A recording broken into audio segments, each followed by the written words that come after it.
औज़ुबिल्लाहि बिस्मिल्लाहिर्रहमानिर्रहीम। दोस्तों, कैसे हैं आप?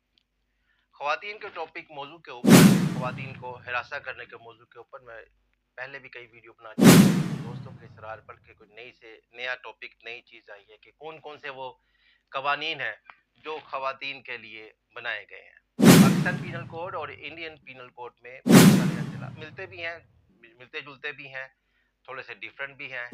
ये बनाए गए हैं क्योंकि हर इलाके की अपनी ज़रूरत के मुताबिक कानून जो है वो बनाए जाते हैं। तो बहुत सारे कानून बनाए गए हैं और वक्तन फ़वक्तन हर हुकूमत औरतों के हकूक़ के लिए काम करती रहती है। जैसे हाल ही में अभी एक ला ये पास हुआ है कि 18 साल से कम उम्र किसी बच्ची का, लड़की का शादी नहीं की जा सकती। तो हर गवर्नमेंट, कोई भी आने वाली जो गवर्नमेंट है वो औरतों के हकूक़ के लिए काम करती रहती है। इसी तरह से पंजाब में, सिंध में, हर सूबे में एप्लीकेशंस बना दी गई हैं। मोबाइल एंड्रॉयड एप्लीकेशंस हैं जिनके तहत, मोबाइल एप्लीकेशंस के तहत आप अपनी जो भी कंप्लेन है, जो भी प्रॉब्लम है, आप वो बता सकते हैं। कुछ तंजीमें बनी हैं, जैसे हकूक़ नस्वा की तंजीम है, जैसे औरत फाउंडेशन है। पाकिस्तान में और भारत में भी इसी तरह की काफ़ी सारी तंजीमें बनी हुई हैं औरतों के हकूक़ के लिए, जो औरतों के हकूक़ के लिए काम करती हैं। औरतों के हकूक़ के लिए, इनके बेनिफिट के लिए, इनको फ़ायदा पहुँचाने के लिए, इनको हिरासा करने से रोकने के लिए, इनको इनके हकूक़ दिलवाने के लिए तंजीमें बनी हुई हैं। वो इनके हकूक़ के लिए काम करती हैं।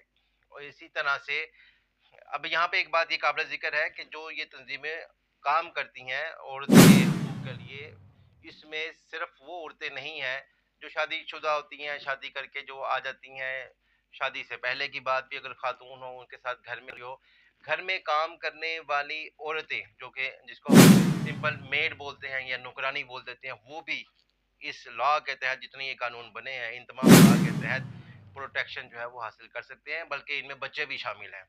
अब हाल ही में जो कुछ कानून जो अमेंडमेंट की गई है पंजाब में, इसमें तो बल्कि जो हमारा जो ट्रांसजेंडर है, उनके लिए भी काफ़ी ज़्यादा बेहतरी की गई है। उनके लिए भी इकदाम जो है वो उठाए गए हैं। अब हम देखते हैं, ये पहले वीडियो तो मैं बना चुका हूँ इन टॉपिक के ऊपर, जैसे 354 है, 354 है, 354 ए है। ये खालिस तौर पर औरतों के तहफ़्फ़ुज़ के लिए बनाई गई है कि अगर कोई शख्स किसी औरत को उसके कपड़े खींचता है, उसका कोई बुर्का उतारने की कोशिश करता है, उसको किसी भी तरह से हिरासा करता है, तो 354 अट्रैक्ट होगी। और अगर वो औरत के कपड़े फाड़ देता है, उसकी मॉडेस्टी को अदर पब्लिक के लिए ओपन कर देता है, तो ऐसी सूरत हाल में 354 ए लगेगी। पहली सूरत हाल में जो सज़ा मिलेगी वो तो 2 साल है, इसके साथ में कैद है, जुर्माना है, दोनों भी हो सकते हैं। लेकिन अगर वो दूसरों के लिए इस औरत की मॉडेस्टी को ओपन कर देता है, तो ऐसी सूरत हाल में उम्र कैद और सज़ाए मौत और जुर्माना, ये सब कुछ हो सकता है। इसी तरह से ये 354 और 354 ए था। अगर वो ड्यूरिंग द कोर्स ऑफ 354 और 354 ए अगर कोई शख्स धमकी का इस्तेमाल करता है, मैं तुम्हें जान से मार दूंगा, टांगे तोड़ दूंगा, वगैरह वगैरह वगैरह, तो ऐसी सूरत हाल में 506 भी साथ में ऐड हो जाएगी। अब ये धमकी देते हुए अगर उस शख्स के हाथ में कोई वेपन था, कोई डंडा था, कोई बंदूक थी, कोई छुरी, कोई चाकू, कोई चीज थी, तो अब यहाँ पर 506 बी लगेगी, जो कि नॉन बेलेबल केस बन जाता है। इसी तरह से अब कोई शख्स अगर ऐसे अल्फाज बोलता है, कोई ऐसी हरकत करता है, कोई ऐसी सकनात करता है, या जहाँ पे कोई औरत जॉब करती है वहाँ पर वो उसको हिरासा करता है, परेशान करता है, तो यहाँ पर 509 सेक्शन ऐड हो सकता है। जैसे बस स्टॉप पर है या किसी भी जगह पर खड़े खवातीन खड़ी हैं, कोई सीटी बजाता है, उनको परेशान करता है, तो यहाँ पर 3 साल का इसको सज़ा हो सकती है, जुर्माना हो सकती है। ये दोनों चीज़ें साथ में हो सकती हैं।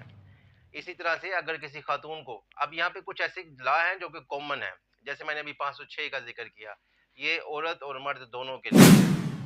354 खास तौर पर औरतों के लिए है, 376 खास तौर पर औरतों के लिए है।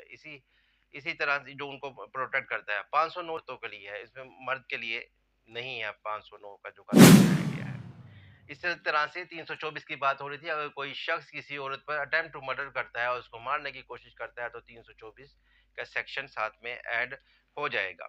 हम जिक्र कर चुके हैं कि हर कंट्री में, हर मुल्क में, पाकिस्तान हो, भारत हो, नेपाल हो, जापान हो, अमेरिका हो, बरतानिया हो, रशिया हो, इनमें एप्लीकेशंस औरतों के हकूक़ के लिए बाकायदा बनाई गई हैं, जहाँ पे इनके हकूक़ के तहफ़्फ़ुज़ के लिए काम किया जाता है। خواتین کی ہراسمنٹ کے لیے اب گھر بیٹھے بھی آپ ای میل بھی کر سکتے ہیں اور اپنی اپلیکیشن کے ذریعے اپنے ساتھ ہونے والا جو دکھ درد ہے وہ اپنی سرکار کو، اپنی گورنمنٹ کو بتا کر آپ اس کا مداوع کر سکتے ہیں۔ اگر کوئی شخص کسی خاتون کو ہراساں کرتے ہوئے اس کو چوٹ پہنچاتا ہے، اس کا ہاتھ توڑ دیتا ہے، بازو توڑ دیتا ہے، کوئی ہڈی توڑ دیتا ہے، ناک کی ہڈی توڑ دیتا ہے، منہ پر چوٹ لگتی ہے، تو 337 جو کہ جنرل پبلک کے لیے بھی ایک ہمارا لا ہے، پاکستان میں بھی یہی ہے، بھارت میں بھی یہی ہے، انڈیا میں بھی یہی قانون چلتا ہے، 337 کے تحت اس کے اگینسٹ کارروائی ہوگی ادر آفینسز کے ساتھ میں۔ دوستو، اگر کوئی ایسا ایشو آپ کے ساتھ آتا ہے تو آپ خواتین، بہنوں، بیٹیوں، ماؤں سے، اگر آپ کے ساتھ، آپ کی بچی بیٹی کے ساتھ کوئی ایسا سلسلہ آتا ہے تو آپ جو ایمرجنسی ہیلپ لائن ہے 15 ہے، 1287 ہے، یا جو بھی ہیلپ لائن ہے یا اپلیکیشن ہے، اس کے ذریعے آپ کال کر سکتے ہیں اور اپنے دکھ درد کا مداوع کر سکتے ہیں۔ کچھ آپ نے اگر پوچھنا ہو تو اس کے لیے میری الگ سے ویڈیو بھی موجود ہیں، کیونکہ یہ ایک بریف سا انٹروڈکشن تھا کہ کون کون سے قوانین ہیں جن کو عورت کی فیور میں ہم استعمال کر سکتے ہیں اگر ان کے ساتھ زیادتی ہو رہی ہے تو۔ آج کے لیے اتنا ہی، پھر کسی اچھی ٹاپک کے ساتھ حاضر خدمت ہوں گا۔ اللہ حافظ۔